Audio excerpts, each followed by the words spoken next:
morning is found in Deuteronomy chapter 6, and the verses are 4 through 9. So I will give you a moment to turn to that passage, Deuteronomy 6, verses 4 through 9.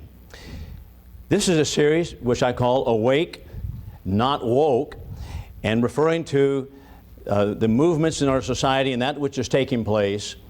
And the passage with which we began the entire series is Ephesians 5 and 14.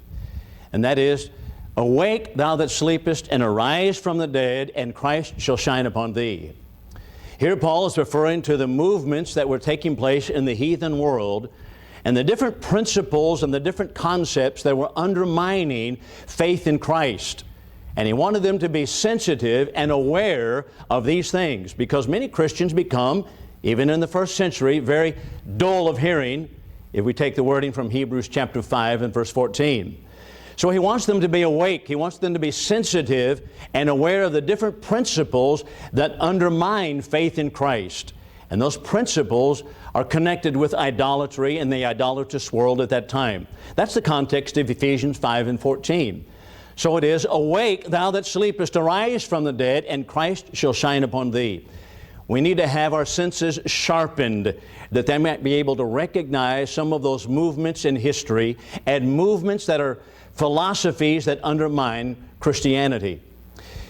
In contrast to that, the woke ideology, which we're reviewing in this series of lessons, is really taprooted in neo-Marxism or atheism. That is to say that people that are woke, they want them to be hypersensitive to real or perceived oppressions and wrongs that have been committed to them personally. And so a person that is woke is a person who is very sensitive to the wrongs that have been either perceived or actually have occurred to them, and it actually rubs them raw and makes them angry about all of these things. And if you have not been oppressed personally, then it's connected with your class of people or your race, and you reach back into history and say, this is what happened to my people back here, and everybody becomes sensitive to all of these things. That's a woke person, but it is taprooted in what is called neo-Marxism. So all of that is really the baseline of what we're talking about in this series. But today we're talking about woke education. And I want to begin with Deuteronomy chapter 6, verses 4 through 9. In this passage, of course, which the Jews called the Shema, Hear, O Israel, that Jehovah thy God is one Lord. And thou shalt love the Lord thy God with all of thy heart, with all of thy soul, and with all of thy might. And these words which I command thee this day shall be upon thy heart. And you shall teach them diligently unto your children. You'll to talk of them when you sit in the house and when you walk by the way, when you lie down and when you rise up. You shall bind them for a sign upon your hand. They shall be for frontlets between your eyes. You shall write them on the doorpost of your house and upon your gates. Let's go back and pick up some of the pieces that Moses laid out for us. He tells us, first of all, Hear, O Israel, Jehovah thy God is one Lord. The emphasis here is there is only one God, as opposed to the view of the world that there are a multiplicity of gods. And so Jehovah, He is God. But not only that, and something that many people miss, and that is even in the Old Testament, they were to love God with all of thy heart, their soul, and their might. That is, with your whole person, love God. And He's going to tell you a little bit about how to do it. So, thou shalt love the Lord thy God with all of thy heart, with all of thy soul, with all of thy might. And these words which I command thee this day shall be on your heart. You'll write them on your heart. The Old Testament Jew was to be a person who was wholly committed to God. That's the intention here. But not only that, he's going to tell you not only how to do it, but Moses is going to lay out a program how you're going to pass that on to your children. And you shall teach your children diligently. Now, how are you to teach your children? When you sit in the house, that is, during leisure time, you talk about the principles of God, the principles of a God-centered worldview. When you sit in the house, when you walk by the way, that is, when you're traveling, what is the topic of conversation? These are things that are to be constantly with you. Then he tells them not only that, but he tells them to write them for a sign, or when you lie down and when you rise up, that is, all times in the house, The home is to be a place where the principles of King Jehovah, King Jesus are taught. And then he tells us, write them for a sign upon your hand. They shall be for frontlets between your eyes. What does that mean? That means they're to be a part of your person. Simply to say they'll be a part of you. Now the Jews took this literally in the sense that they wanted to bind a strap on the right arm and put a box which had a memory verse on the forehead, but that is certainly not the intention of Moses. The intention here is to make it a part of yourself. And so write them for a sign upon your hands, frontlets between your eyes, and write them on the doorpost of your house and upon your gates. That is to say, make it a part of your family life. This is the baseline that we're to understand as far as education is concerned.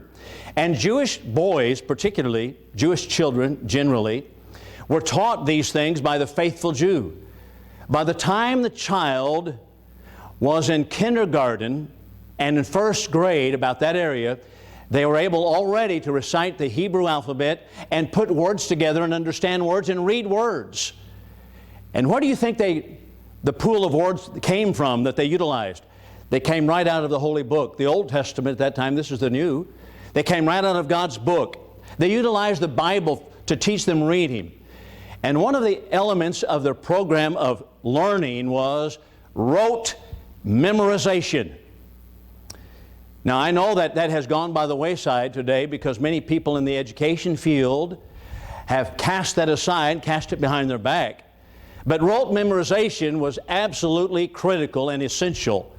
And he wanted us to write it on our hearts, and that's the way you do it. Write it on your heart by memorizing it. Do you recognize the fact that many Jewish people, many Jewish rabbis, I should say, those who showed themselves to be especially adept at the educational standards that they had, by the time they were 18 and 19 years old, they had memorized huge chunks of the book of Psalms, huge chunks of the book of Deuteronomy, memorized them word for word. Not only so, but in the years approaching Christ, they memorized huge chunks of material that became what was known as the Talmud. That was the Mishnah, the traditions that they had, the traditional law, as well as the written law, all of it combined made the Talmud, and they memorized it. It was all committed to memory. That's hard to believe, isn't it? And when you come to the 2nd century A.D., the reason we have it today in written form is because the rabbis had memorized so large portions of it that they were able to write it down. Now compare that to the education that we have today. Not such a good comparison, isn't it? But Deuteronomy 6 tells us exactly what we're to think about as Christians in training our children and teaching them as far as education is concerned. Proverbs 1 and 7 says, very plainly, he says, the fear of the Lord is the beginning of wisdom, but fools despise wisdom and instruction. Think about that for a moment. The beginning, that is the starting point of wisdom, is what? The fear of the Lord. Respect for God's authority. That's where it begins. Learning, good learning, and that is superior learning, begins with a respect of God and His holy Word.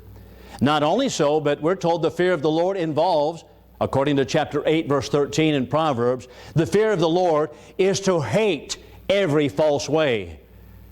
It is to nurture an appreciation for truth and to nurture a hatred, as the Old Testament puts it, of every false way, falsehoods.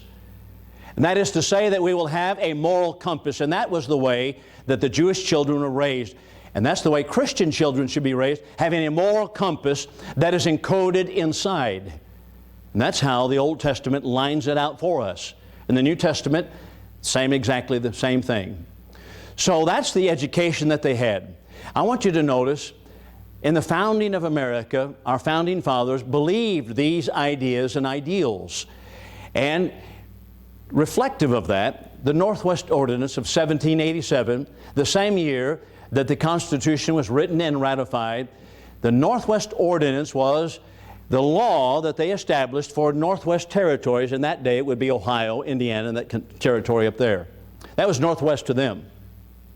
And the Northwest Ordinance, here's what the Founding Fathers put in writing for the schools and education of those peoples. Article number 3, religion, morality, and knowledge being necessary to good government. Maybe we ought to back up and read that again. Religion, and what do they mean by religion? Not just any religion. They were thinking of the religion of the Bible, the religion of Jesus Christ. They had much to say about the religion of Christ, the New Testament and the Old Testament. At the same time, they eschewed Islam and other Eastern religions. Religion, morality, it has to be taught. And knowledge, that comes later. Being necessary to good government and the happiness of mankind, schools and the means of education shall forever be encouraged. What do they want? They wanted in the school systems that were in place, and it was only at a statewide authority at that time, they wanted it to be religion, morality, and knowledge. And consequently, the Bible was taught all the way until the 1940s. The Bible was taught. It was a standard textbook in schools. That's what our Founding Fathers desired. That's what they set out to be. And Thomas Jefferson made this comment. Many people, and the reason I put him in here, many people suppose that he was a deist.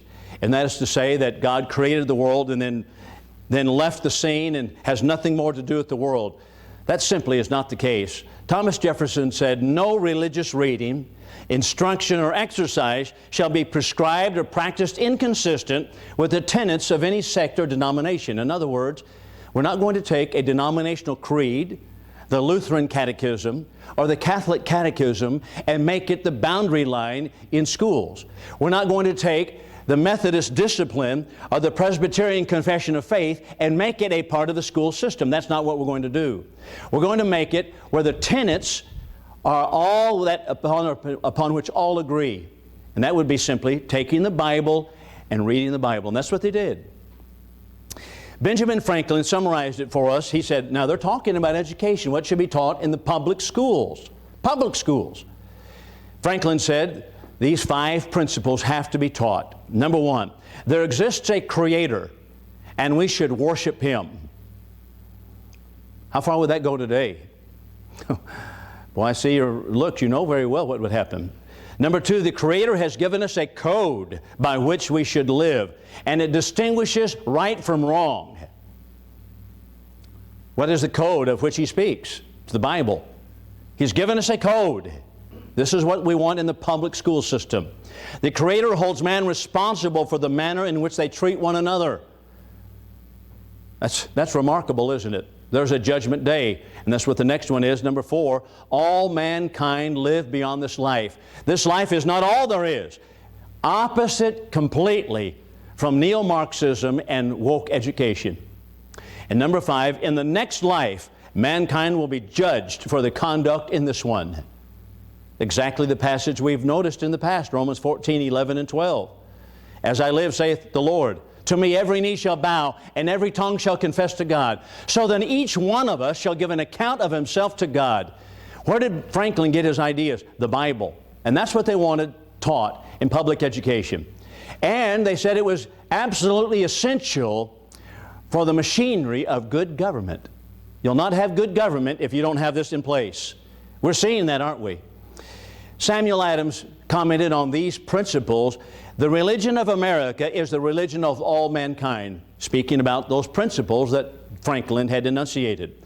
John Adams said, these are the general principles, now get this, upon which was founded the American civilization. Pretty strong language, isn't it? Even Jefferson said, these are the basic beliefs in which God has united us all. We're all united on this. Incidentally, just broadly speaking, in the colonial period, 98% of those people were Protestants, and they wanted the Bible to be taught. They even when the Constitution was passed, they had state churches, some of them, which means that the taxes from an individual would flow into the coffers of that particular church. The Episcopal Church, and Maryland was the only state that had a Roman Catholic existing religion, and it is state religion.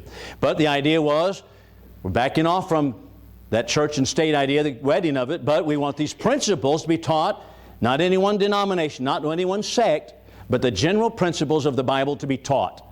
Washington said this. Now, he's speaking about two things in the farewell address: religion and morality. And he said, in vain would that man claim the tribute of patriotism who should labor to subvert these great pillars, religion, and he speaks about Christianity, and morality, if they subvert these great pillars of human happiness. Pretty strong language, isn't it? Now, did you notice what he said about patriotism here? A man is not a patriot who works to subvert these principles. Washington's standard of patriotism would knock many people right out of the patriotic idea today, wouldn't it? He says people are not patriotic if they don't stand for these principles. But where do they derive them? Where did they come from? They came from the Bible. They were astute Bible students.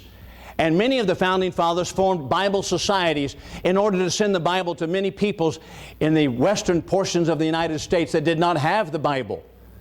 They formed Bible societies, the same men who put all of these things in writing. But things began to change toward a Soviet America. Now those words are the words actually from a title of a book. And the man's name was William Z. Foster. And he really gives us the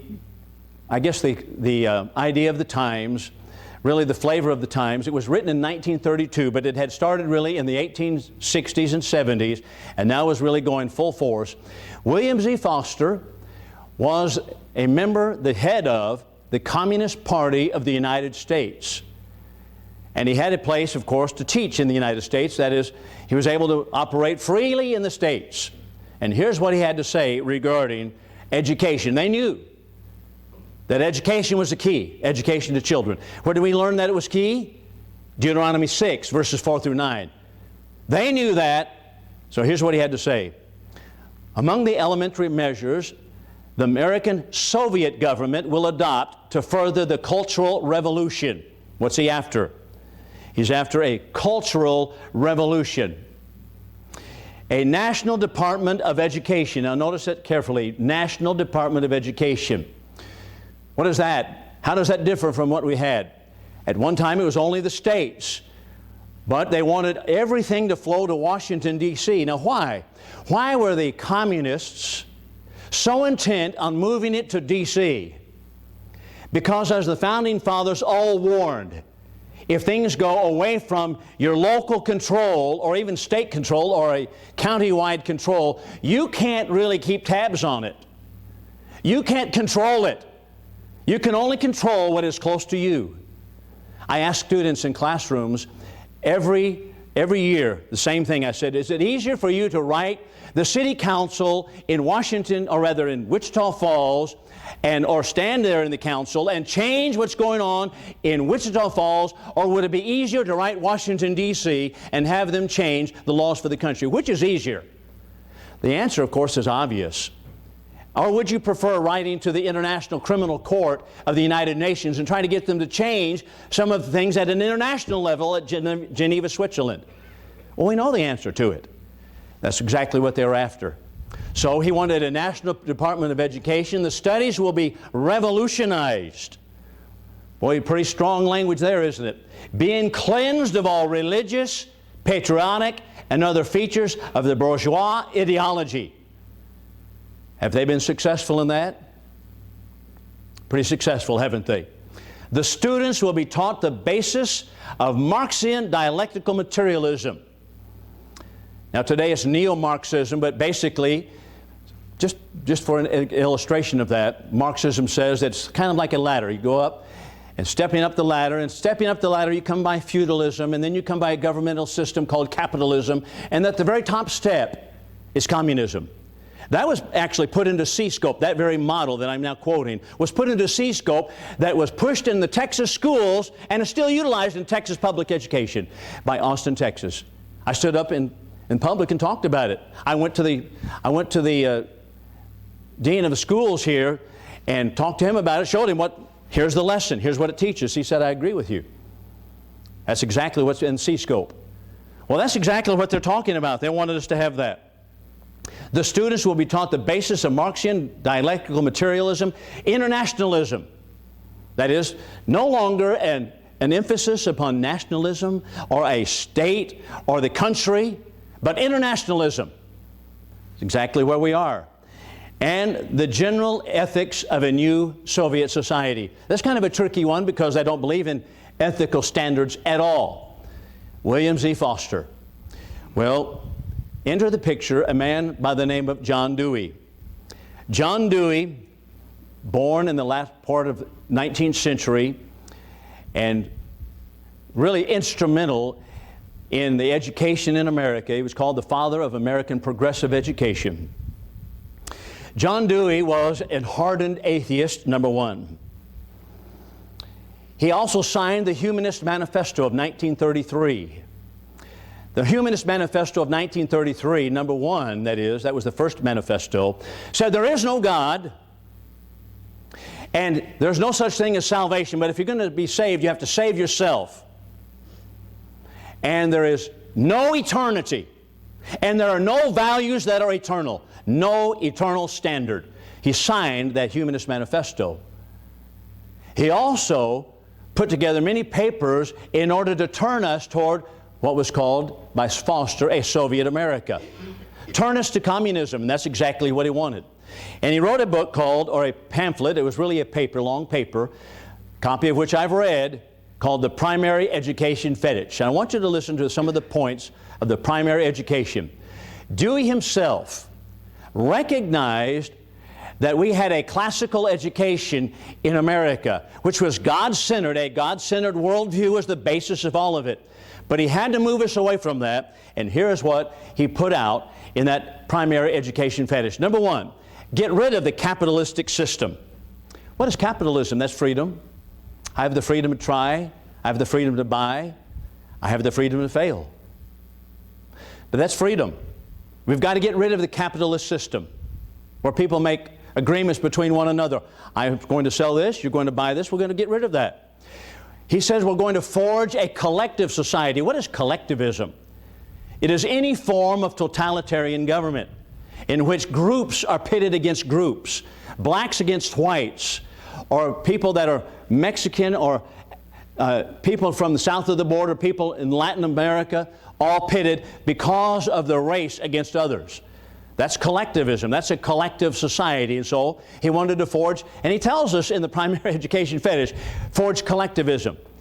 And he said this, and this tells me, by the way, that this is really a conspiracy. I know people run from the word conspiracy, but a conspiracy simply means that several people have gathered together, have a plan that is not widely known, kind of in the dark at one point, but they're going to bring it out.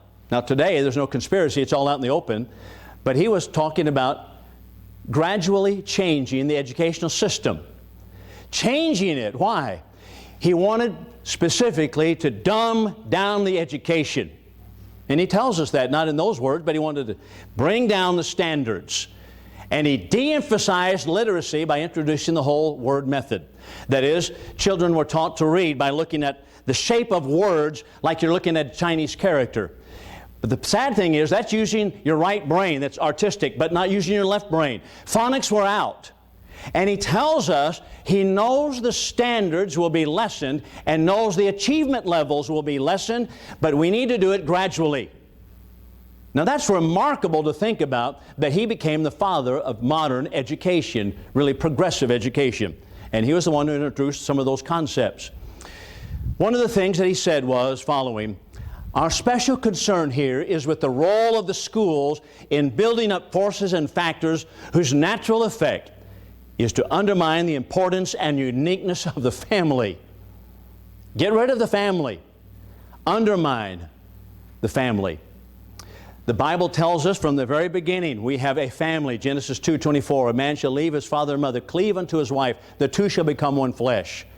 There we have a family and the children that are born into that household. Colossians chapter 3, very simple, that is, wives, be in submission to your own husbands, as is well pleasing to the Lord. Husbands, love your wives, be not bitter against them. Children, obey your parents. This is as is fitting in the Lord. And then finally, fathers, provoke not your children that they be not discouraged. What do we have? We have a hierarchy in the family that reflects the hierarchy that God has for us.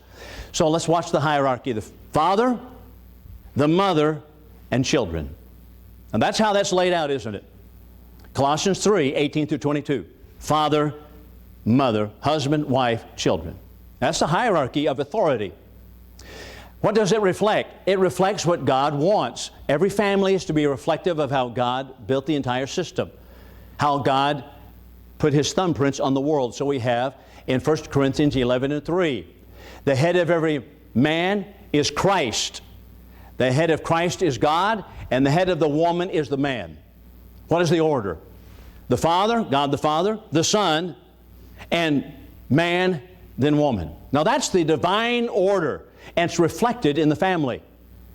But they didn't want that. The progressives, the socialists, don't want it. They didn't want that because it engenders respect for authority in people. And that is the basis of education. Isn't that what Solomon said? The fear of the Lord, respect for God is the beginning of wisdom. That's the beginning point. We're not going to have any learning taking place, real good learning, unless we have respect for authority. That's exactly what they knew. Dewey understood that, so we've got to get rid of the traditional family. Was it effective? By 1950, 1/3 of all principals and superintendents in the country of large school districts had been trained in Dewey's ideology. Public schools were becoming the engine to accomplish a change toward a collective society. 1/3 of all principals and superintendents. This is an interesting statement from Arthur Sulzberger, who was the New York Times publisher in 1988. Listen carefully to what he said, and he's reflecting on how successful Dewey's dumbing down education was. Today, up to 60 million Americans, 1/3 of the adult population, cannot read their local newspaper. As we edge closer to the 21st century, life is becoming more complex and will become more difficult for adults who cannot read. They knew what was going on. 2003, the NCES, National Center for Education Studies. This is that standard that we try to meet in educational fields, and here's what they said. 13% of Americans, only 13% are highly literate. 33% have intermediate literacy skills. But that means 33% read at a basic, very basic level, and then 22% read below basic level. But the bottom line is 55% of Americans are illiterate. We're not even able to read the founding documents of our nation. We don't understand what they're saying. Sad, isn't it? But what were they really after? Not only that, but people have a hard time reading the Bible. The language, they say, oh, that's too stilted for me. I can't understand that. But also consider now the education against the family. The education against the family has already been seen.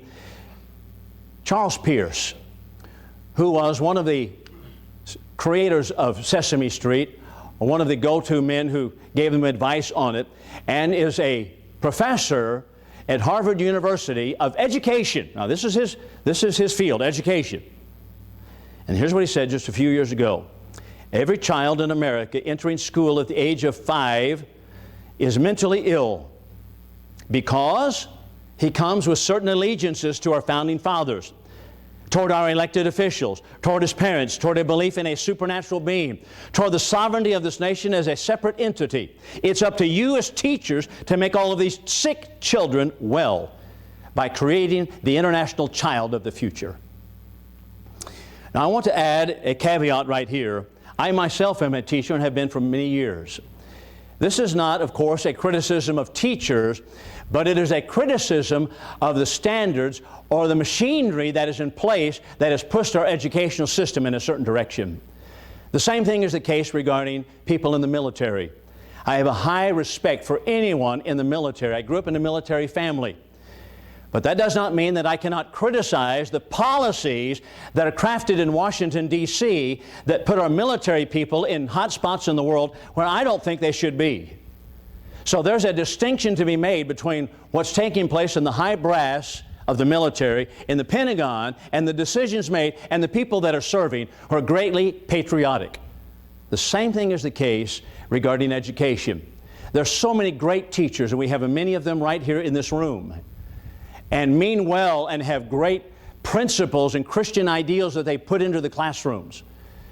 But the machinery that is in place from the top down, that machinery takes you in a different direction. And that's what's happening in our country. So finally, 1979, the peanut farmer from Georgia, we thought, well, he's just a backward guy, he doesn't know much. You know, he was a member of the Trilateral Commission, member of the Council on Foreign Relations. He's a member of those international societies that actually had designs on bringing downfall of America. One of the things that he did, 1979, established the National Department of Education. Now, the NEA, National Education Association, had been established in 1857 under Marxist thumbs. They wanted to nationalize it. Remember who asked for it to be nationalized and said we're going to get it? Who was that back slides ago? William Z. Foster, head of the Communist Party. What are we going to do? We're going to take it to Washington, D.C. Why? You can't control it. You can't change it. Ronald Reagan found out, promised to get rid of it. Can't do it. It's locked in now. And so Carter established the National Education Association, or National Department of Education, which of course is represented by the NEA. So here's what's going on from the NEA standards. This is from 2019, from their own comments. This is just 3 years ago. Listen carefully to what the NEA education, mind you, standards actually include. It will honor, NEA will honor the leadership of women, non-binary, trans people, and the growing international Me Too movement. How did that begin? That was, of course, when they tried to take down one of the Supreme Court justices, Brett Kavanaugh, and Miss Ford got up there and lied about what had taken place, and so they had a Me Too movement begin. So they're supporting the Me Too movement internationally. Furthermore, the NEA will include an assertion of our defense of a person's right to control their own body. What are they driving at there? Abortion, especially for women, youth, and sexually marginalized people. Who are those sexually marginalized people that we're going to support? Homosexuality. The NEA will vigorously oppose all attacks on the right to choose and stands on the fundamental right of abortion under Roe v. Wade. Do you realize that the NEA has become the largest organization supporting the Democratic Party in America today? The largest union, the NEA. Do you think that William Z. Foster and those had designs on America? Yes, they did. They wanted to destroy the minds of children. This is the 2009 statement from the NEA. Get this. They wanted, and they're pressing for homosexual marriage in all 50 states. They've got that now. Number 2, in early education from birth through 8. They want to give us the child from the time they're born till the time they're 8. I wonder what kind of things they'll be teaching the children. Single-payer health care system, including illegal aliens. Socialized medicine. Does that sound like education to you? Statehood for Washington, D.C. What's that about? Power. Favors multiculturalism, diversity, family planning, abortion, sex education, inclusive of sexual orientation and gender identification, sexually transmitted diseases, incest, sexual abuse, sexual harassment, and homophobia. I'm going to include this in our educational standards. This is what education has turned into from Washington, D.C. on. And then finally, you knew it was coming, global education. We're all global citizens. We're not citizens of the states. We're global citizens, and climate change is the engine that takes us that direction. Now that's what they're after. Sounds like nothing to do with education, doesn't it? As a matter of fact, you can take, and I have done this, you can take the standards of the Communist Party that Karl Marx wrote, and you put them side by side with the NEA standards of 2009, or I'm going to even add this one, the National Council of Churches. It's on their website, National Council of Churches, and it reads almost exactly the same, parallel, all the way across. That's what's happening in our country. So what do we have? We have a woke education system. in many parts of the country. Nicole Hannah Jones, 1619 Project, she said the founding of America had nothing to do with 1776. It had nothing to do with Jamestown at 1607, Massachusetts Bay Colony of 1620, which really was the beginning of America according to historians, 1620, in which they set out the ideas of government there in the Massachusetts Bay Colony. She said, no, it was actually at Jamestown in 1619 when they brought the first slaves over here, and she called it the 1619 Project. Incidentally, she was inaccurate in that they were indentured servants, they were not slaves. Close perhaps to one another, but they're not exactly the same. And then she says, because of that, we have racism in our DNA. Now, I want to tell you this. I know of preachers in the churches of Christ who have taken this material hook, line, and sinker and have said exactly the same thing, that we have racism in our DNA. Now, that's a shocking assessment, but I know some of them personally right now that do that very same thing. Where do they get it? They get it from neo-Marxism. It has nothing to do with Bible education or being awake, thou that sleepest, arise from the dead, Christ shall shine upon thee. It has to be with woke. Here's what she said regarding the 1619 Project.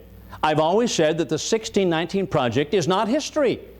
This is Hannah Jones, the one who created it. It is a work of journalism that explicitly seeks to challenge the national narrative. The project is as much about the present as the past. It's not history. But you know what? It's taught as history in schools across this country. All of her caveats notwithstanding. Woke English. Here's a professor, Stanley Fish. Anybody heard of Stanley Fish? Stanley Fish was graduated from Yale University, I think about 1977 or so. And he wrote a text in 1980 called, Is There a Text in This Class? Now what it was about was reader's response criticism. That is to say that when you read a document, what it means to you is what it means to you. And what it means to you, second person over here, it means to them, even though those two ideas may differ. It doesn't make any difference as to the intent of the author. What it means to you is what it means to you. That is, there is no standard. That is, everything's a wishy-washy. We're all standing on sand that's being washed away from us. And there is no standard. There is no real meaning of any text. You think, well, what does that have to do with us? I want to tell you something. In 1982, when I graduated from Oklahoma Christian College, this text was used in English class by Darrell Tippins. This was the text that was used at Oklahoma Christian College, which is today Oklahoma Christian University. And that is to say, when you read the Bible, it doesn't mean what you think it says, or what you think it says is the standard, and if you think it means something different, it means that to you, and it means this to you, and it means to that, because there is no really authoritative text at all. That Stanley Fish taught at OCU in 1982. I don't know where they are today. Darrell Tippins was the English professor, and he now is at Abilene Christian University. He's the man who taught that. You thought I was talking about Washington, D.C., didn't you? One of the things that just shocked me, just absolutely set me back on my heels, was woke anthropology. There's an article that appeared the other day by Philip Carl Salzman. He was an anthropologist, has been an anthropologist in Los Angeles, California, in that area for many, many years. And he tells about anthropologists who are leaving the field. He speaks of some of them specifically who say, the field is completely gone. It is irredeemable, and we're retiring. They take an early retirement because of what we're about to read here. The original goal of anthropology was evidence-based. That would be scientific, understanding of mankind, societies, languages. But the feminist movement, he says, came in the 1960s, Salzman tells us, and men deserve condemnation. Women were always suffering, and now it became about the Marxist models of society. That's invaded the ideas of anthropology. Then he says this, cultural anthropology today has developed into congeries of political ideologies and victim advocates, from indigenous activism, anti-male feminism, trans, fetish, pedophile advocacy, race baiting, Palestinian post-colonial, anti-Western condemnation, and the socialist jihad against capitalism. It's as good example of academic decadence as could be imagined. Woke anthropology. One area that you might be interested to see, they say we're going to stop sexing the remains of ancient humans. So they go back, dig up a skeleton, and so we tell you this is a man or this is a woman. Pretty simple to tell, isn't it? If you have the skeleton there, for most portions of the bones, one can make that determination. We're going to stop that. What? Demand that archaeologists not sex the remains of ancient humans. The reason offered is that we don't know what sex these ancients identified as. What? And sexing them on the basis of their gender assigned at birth would be offensive to trans Neanderthals and non-binary ancient hunters. Well, I've got news for them. To call them Neanderthals would probably offend them too. They probably wouldn't like the Neanderthal. I don't like people calling me a Neanderthal, but that's what we're calling them. Now, I see this and I'm aghast. My jaw drops. I think, what have we come to? Professor Elizabeth de Ganji, Binghamton University, Jonathan Bethard of University of South Florida say this: we use critical race theory. What? Woke ideology in the scientific field to interrogate the approaches utilized to estimate ancestry, to include critique of the continued use of morphoscopic traits. He's talking about the form, the shape, noses, the width of the hips, all that kind of thing. And we assert that the practice of ancestry estimation contributes to white supremacy. In other words, we're not going to be able to go back and say this came from a Mongoloid race, this came from an African American descent. We're not going to do that anymore because that is white supremacy to identify remains in those terms. What have we come to? I'm reminded of this passage in Romans chapter 1. You might want to look at it for just a moment. Beginning in verse 18, the wrath of God is revealed from heaven against all ungodliness and unrighteousness of men, who hinder the truth in unrighteousness. What does that mean? It means they suppress the truth in unrighteousness. That is, it's an unrighteous act to suppress the truth. So they hinder the truth in unrighteousness. Then he goes on to tell us, verse 19, because that which is known of God, that is, God made Himself known, is manifested in them. That is, it's clear in them, is manifested in them. That which is known of God is manifested in them. For God manifested it unto them. For the invisible things of Him, since the creation of the world, are clearly seen, being perceived through the things that are made, even His everlasting power and divinity, that they may be without excuse, because that, knowing God, they glorified Him not as God, neither gave thanks. Notice the order here. Glorifying not God. That means they don't honor God, and they don't give thanks. That is, ingratitude is a grave sin. So they don't honor God, and they're ungracious. So they honor not God. This is to pick up down in verse 22. And professing, or rather, became vain in their reasonings, and their senseless heart was darkened. Professing themselves to be wise, they became fools, and changed the glory of the incorruptible God for the likeness of corruptible man, birds, four-footed beasts, and creeping things. Wherefore, God gave them up in the lust of their hearts. Verse 24. Verse 26. Wherefore God gave them up unto vile passions. Verse 28. And even as they refused to have God in their knowledge, God gave them up unto a reprobate mind. In my opinion, we're witnessing that right now as our culture is collapsing about us. And so we need to stand strong. I want to call your attention to a couple of things very quickly, and that is, Sidney Collet was a great classical scholar in England a century ago. And he was talking about Islam at the time. And he said, you know, when you move from Islam, where you have Muhammad, who murdered many people. He had beheaded so many fathers and husbands. He practiced adultery and all these different things, had about 50 some odd wives. And he talks about all that. He said, when you're on that, you're like on shifting sand. But when you move to the Bible, you're on solid rock. Because we have here not only a moral code that men would not teach if they could, and could not teach if they would, unaided by inspiration, And we have it intersecting with history in all points on the compass. For example, the Bible has real people, such as John the Baptizer, Herod Agrippa, number 1, Herod Agrippa, number 2. It has real people, real places, whether it be rivers, mountains, oceans, streams, the topography. The topography is amazingly accurate. People go down from Jerusalem to Samaria, go up to Jerusalem from Samaria.